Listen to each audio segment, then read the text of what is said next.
And one other parting thought before we go to our last question is offer a bundle. That's a great way to get your AOV up. And it's really difficult for the consumer to put a price on every individual item. Right? You get a bundle for $69 or the individual product for $49, but there could be an additional 30% margin in that bundle that nobody else is offering. So you can't compare it to the competition because they're just selling the core product versus the bundle. And that's also a great way to bring down your CAC. That's a great point. We just brought on a new customer this week in the beauty space, and they sell on Amazon, like most of the people that listen to this show, I'm sure. And it's like, how do you deal with the eventuality of Amazon? Well, Amazon is what Amazon is. You can't undercut the pricing. Like there's all that sort of stuff that goes along with map pricing and everything else. You can look all that stuff up. But what they do is they do exactly what you do. What you're suggesting here is that they do not offer their bundle on Amazon. They offer the same product on their website as advertised as they do on Amazon, same price. So, okay, you're price comparable.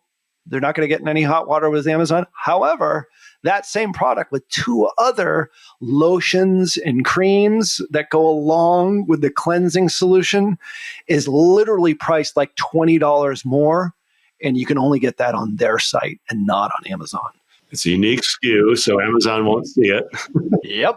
It's the product, yes, but it's a different SKU entirely. So it's a way, because people are clicking on the ad, going to Google, Googling you, going over to Amazon. Oh, I can get it with Prime, in 2 days. Like, how do you get people to go back and buy on your site?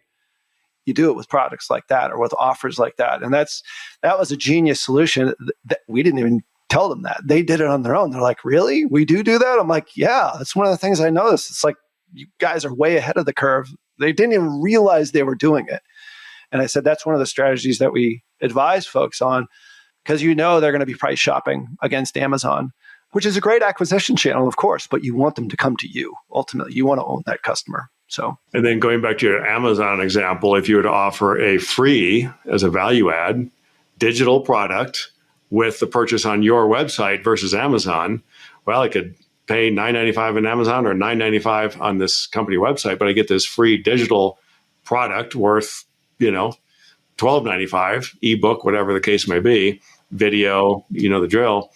Well, I'm going to buy that. It's a better value. It's the same price, but I'm getting this with this digital asset that I'm not getting with Amazon. It's like you guys know what you're talking about or something. It's crazy. Yeah, but I think we play, we pretend. We kind of went down a rabbit hole with all that, but I think that the end result is you've got to think about every product you sell strategically in advance. You've got to be thinking about, how can I bundle it? How can I add value to this that makes me different than everyone else?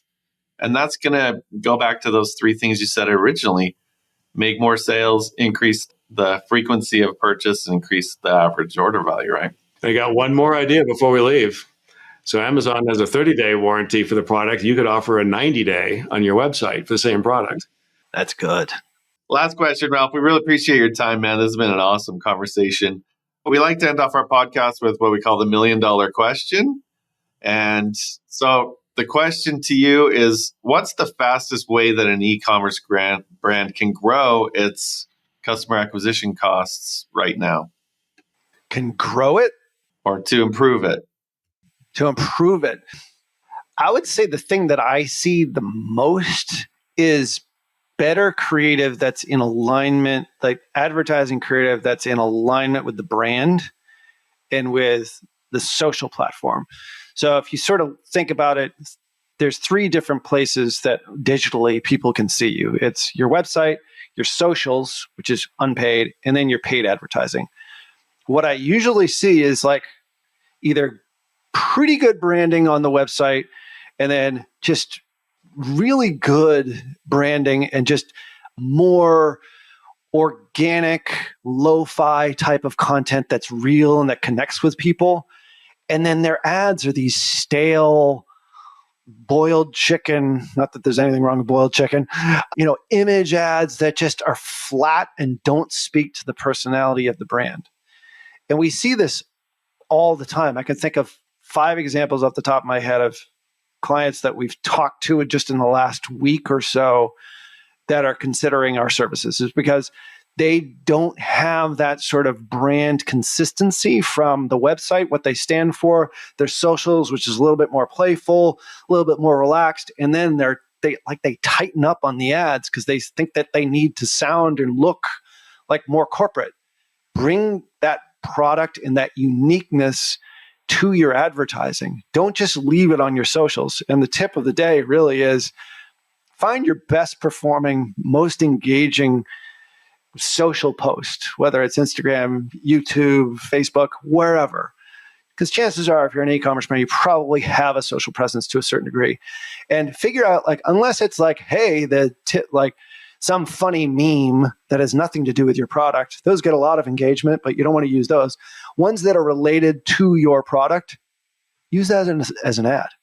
And we took a company from a couple 100,000 in sales in the supplement niche to 30 million with one video that was lost inside their socials. It was an 11-minute video. And it was kind of a playful, funny video that showed the uniqueness of the product. Had the spokesperson showing his personality, which is kind of fun and funny. And it was all off the cuff. And it was 11 things that you should do.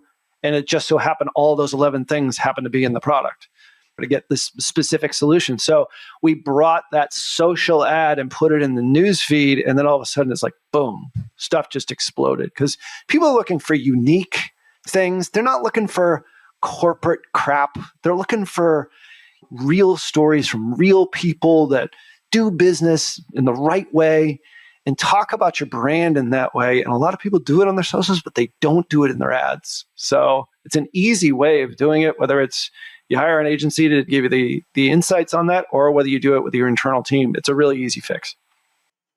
Yeah, wow. That's funny because we just had Dr. Cialdini on our podcast, the one right before you.